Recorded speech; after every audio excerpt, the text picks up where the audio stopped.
इस मूवी में हमें एक ऐसा घर दिखाया है जिसके तहखाने के जरिए नर्क जाने का पोर्टल मौजूद है। इसी वजह से इस घर में आने वाले परिवार का एक सदस्य अचानक से कहीं गायब हो जाता है। जिसी का पता लगाने के लिए परिवार के लोग क्या करेंगे, किस तरह से वो इस पोर्टल को खोलने का रास्ता ढूंढ पाएंगे और भला ऐसी कौन सी काली शक्ति है जो ये सब कर रही है। इन्हीं सभी सवालों के जवाब के लिए बने रहे वीडियो के आखिर तक। वहीं दोस्तों, आपसे एक छोटी सी विनती है कि मेरे वीडियो को लाइक, कमेंट और चैनल को सब्सक्राइब जरूर करें, क्योंकि इससे मुझे बहुत मदद मिलती है ताकि मैं आपके लिए और भी ऐसे वीडियोस पोस्ट कर सकूं। वहीं अगर आपको मेरे वीडियो से रिलेटेड कोई भी सजेशंस या फीडबैक हो तो कमेंट में जरूर बताएं ताकि मैं उन्हें इम्प्रूव कर सकूं। तो चलिए शुरुआत करते हैं मूवी के एक्सप्लेनेशन से।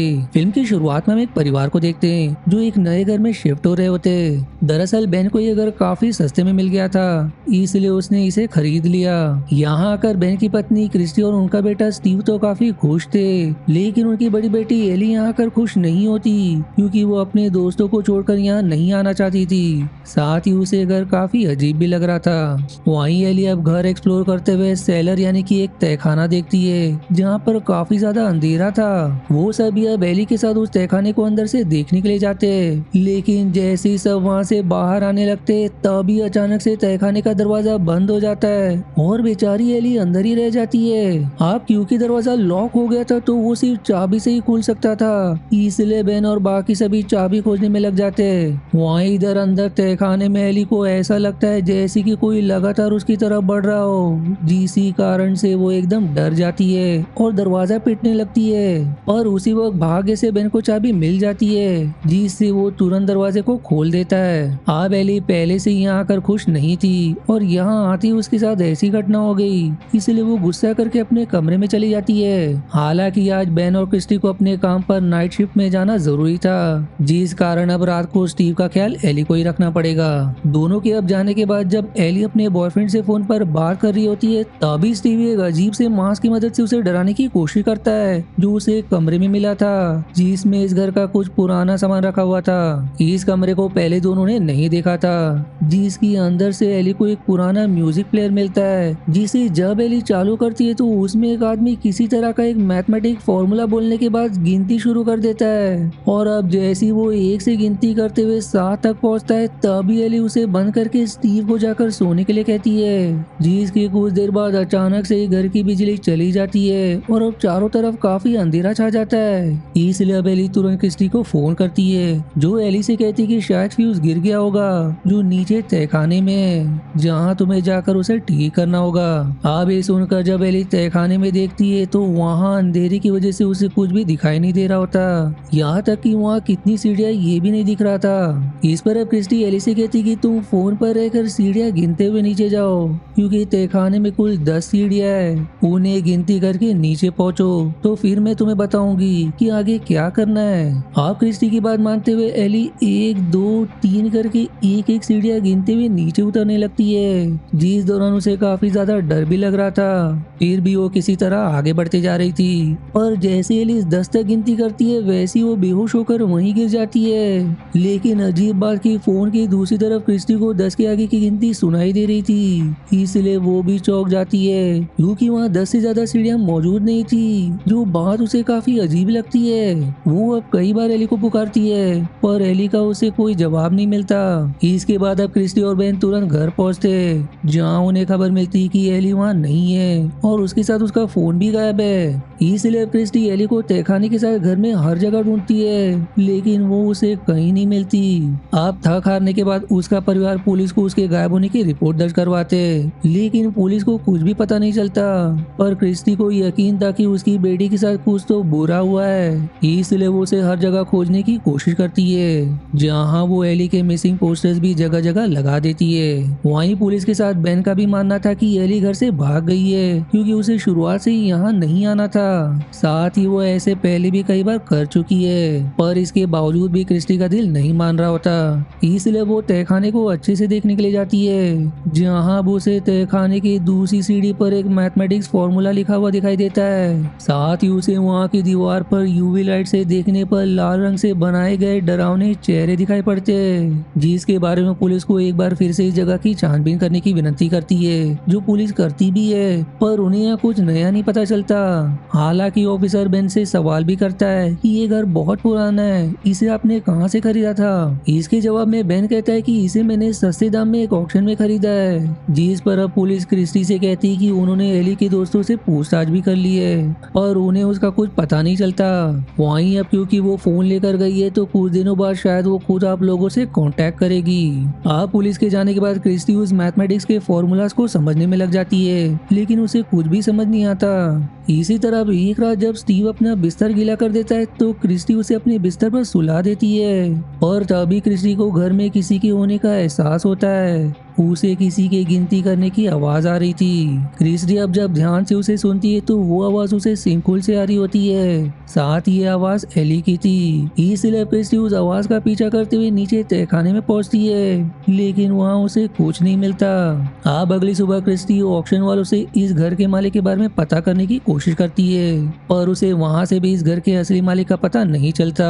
इसके बाद अब क्रिस्टी नोटिस करती है कि घर के सभी दरवाजों के ऊपर अजीब से निशान बने हुए हैं। इसलिए वो उन सब की तस्वीर ले लेती है और उसे अपनी एक दोस्त मारिया को दिखाती है, जिसे देखने के बाद मारिया क्रिस्टी से एक चौंकाने वाली बात बताती है कि ये असल में हिब्रू भाषा है और इन साइंस को जोड़कर लिवायथन शब्द बनता है, जो ज्यूज मिथोलॉजी का एक सी क्रीचर है। पर इससे भी क्रिस्टी को कुछ खास मदद नहीं मिलती, इसलिए वहाँ से निकलकर स्टीव को स्कूल से लेते हुए घर वापस आ जाती है। अब यहाँ पहुँचने के बाद वो लिवायथन के बारे में इंटरनेट पर थोड़ा रिसर्च करती है, जिसी बीच उसे याद आता है कि स्टीव ने बताया था कि गायब होने से पहले एली ने एक रिकॉर्डिंग सुनी थी। इसलिए वो उसी रिकॉर्डिंग को चलाती है, जिसमें गिनती शुरू होते ही स्टीव अचानक से खेलना छोड़कर रिकॉर्डिंग के साथ गिनती गिनना शुरू कर देता है। साथ ही वो गिनते हुए तहखाने की तरफ बढ़ रहा था, जो देखकर क्रिस्टी तुरंत उस रिकॉर्डिंग को बंद करके स्टीव को रोकती है। पर पूछने पर स्टीव को कुछ भी याद नहीं होता कि वो कुछ देर पहले क्या कर रहा था, जो बाहर क्रिस्टी को काफी अजीब लगती है। तभी क्रिस्टी की नजर वहाँ टंगी एक पेंटिंग पर पड़ती है, जो इस घर में रहने वाले किसी जॉन नाम के आदमी की थी, जिसके नाम के पीछे वही हिब्रू भाषा के सिंबल बने हुए होते।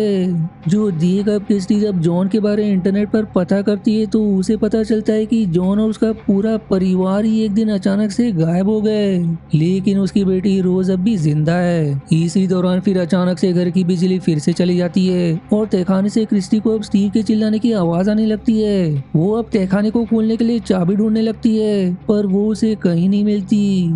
जीसी के साथ जब क्रिस्टी की होल के जरिए अंदर देखने की कोशिश करती है तो उसे उसमें एक शैतान की आंख दिखाई पड़ती है, जिसे देखकर उसके रूह कांप जाते हैं। इसे भी स्टीव अचानक से क्रिस्टी के पीछे आकर खड़ा हो जाता है, जो कहता है कि मैं तो अपने कमरे में ही था, यानी कि वो आवाज सिर्फ क्रिस्टी को ही सुनाई दे रही थी। अब इसके थोड़ी देर बाद बिजली लौट आती है और उन्हें तहखाने की चाबी भी मिल गई होती है। क्रिस्टी अब उस चाबी की मदद से तहखाने को खोलकर उसमें प्रवेश करती है, जिसमें जाते ही तहखाने का दरवाजा फिर से बंद हो जाता है। जो देख क्रिस्टी अब स्टीव से उस दरवाजे को खोलने के लिए कहती है, पर स्टीव चाबी तक नहीं पहुंच पा रहा था, इसलिए वो कुर्सी लेने के लिए चला जाता है। इसी दौरान क्रिस्टी को ऐसा लग रहा था जैसे कि कोई उसकी तरफ बढ़ रहा हो, जिससे क्रिस्टी डर के मारे अपना फोन भी गिरा देती है। हालांकि तब तक वहाँ बेन आ चुका था, जो दरवाजा खोलकर क्रिस्टी को बाहर निकालता है। अब इसके बाद क्रिस्टी बेन से इस बारे में बताती है, जहाँ वो समझाती कि उस तहखाने में कुछ तो अजीब जरूर है। साथ ही मैंने इस घर के पुराने मालिक जॉन के बारे में भी पता किया है, तो मुझे पता चला कि वो और उसका पूरा परिवार ही एली की तरह एक दिन अचानक से गायब हो गए,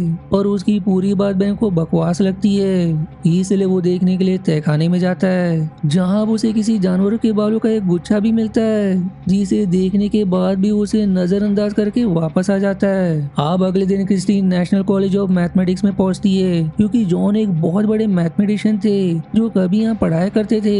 यहाँ क्रिस्टी की मुलाकात फ्रैंक से होती है, जो जॉन की जगह अब यहाँ पढ़ाता है। उसे क्रिस्टी वही फॉर्मूला दिखाती है, जिसे देखकर फ्रैंक क्रिस्टी से कहता है कि ये फॉर्मूला बहुत पुराना है और लोगों का मानना है कि इससे किसी दूसरे डायमेंशन का रास्ता खुल सकता है। बाकी जॉन के बारे में पूछने पर फ्रैंक कहता है कि वो तो अचानक से गायब हो गए थे, लेकिन उसकी बेटी रोज अब भी जिंदा है। इसके बाद अब क्रिस्टी सीधा घर चली आती है और उस फॉर्मूला और फ्रैंक से अपनी मुलाकात के बारे में बेन से बताती है। पर क्रिस्टी की इन सब बातों से वो एकदम तंग आ चुका था। इसलिए वो एक बड़े से हथौड़े से उस फॉर्मूला वाली आखिरी तहखाने की सीढ़ी को तोड़ने के लिए जाता है। पर जैसे ही वो वार करता है उसमें से बहुत तेज आवाज आती है और वही गिनती वाली रिकॉर्डिंग अपने आप ही अब बजने लगती है। साथ ही स्टीव के सामने अचानक से गिनती करते हुए एली आ जाती है, जिसे देख वो बहुत तेज से चिल्लाता है। स्टीव की आवाज सुनकर बेन और क्रिस्टी अब ऊपर भाग कर आते हैं, जो उस रिकॉर्डिंग को बंद करके स्टीव को संभालते हैं, जो अब एक अलमारी की तरफ इशारा करते हुए बताता है कि मैंने यहाँ से एली को बाहर आते हुए देखा।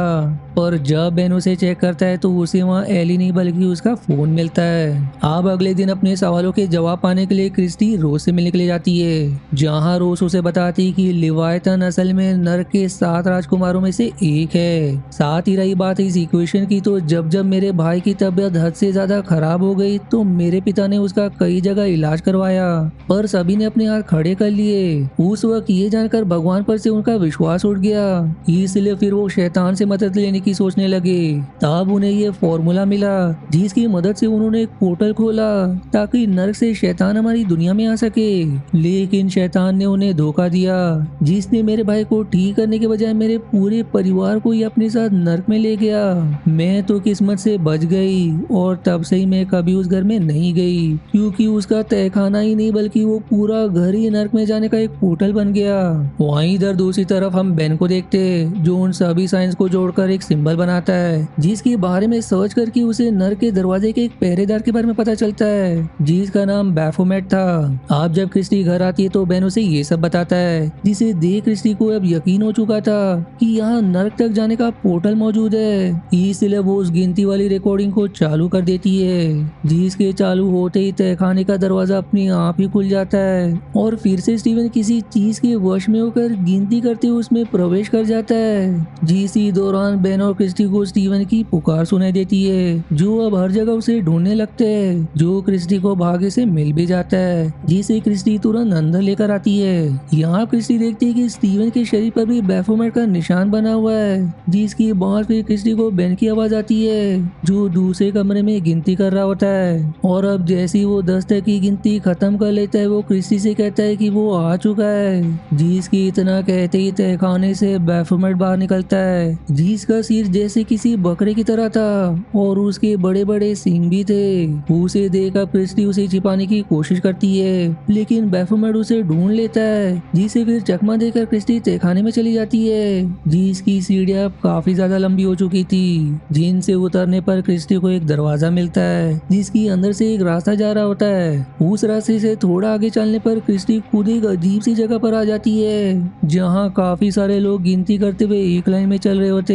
जिन लोगों में से क्रिस्टी एली को ढूंढ निकालती है और अब वो उसे लेकर वापस चली आती है, लेकिन उसकी टॉर्च वहीं गिर गई होती है। वहीं अब तक घर की बिजली आ चुकी थी और स्टीवन के साथ बेन भी ठीक हो चुका था। जहां अब सभी को सही सलामत देखकर क्रिस्टी को लगता है कि वो नर्क में जाकर अपनी बेटी को ले आई है, जिसके बाद वो सभी से इस घर से बाहर निकलने के लिए कहती है। पर जब वो दरवाजे को खोलने जाती है तो वहाँ उसे अपनी टॉर्च पड़ी हुई मिलती है, जिसे क्रिस्टी ने अंदर ही छोड़ दिया था। जिसी के साथ क्रिस्टी देखती है कि बेन, स्टीवन और एली तीनों ही गिनती करना शुरू कर देते, जिसका साफ मतलब था कि जॉन के परिवार की तरह अब क्रिस्टी और उसका परिवार भी नर्क में फंस चुके थे। साथ ही हम इनके घर को भी नर्क में ही देखते, जहां बाकियों के साथ अब हम क्रिस्टी को भी गिनती करते हुए सुन पाते। जीसी शॉकिंग एंडिंग के साथ ये मूवी यहीं समाप्त हो जाती है। आशा है आपको मेरी एक्सप्लेनेशन पसंद आई। यदि हाँ तो प्लीज वीडियो को लाइक करना और चैनल को सब्सक्राइब करके सपोर्ट करना ना भूलें। मिलते हैं अगले एक्सप्लेनेशन वीडियो में, तब तक के लिए धन्यवाद दोस्तों।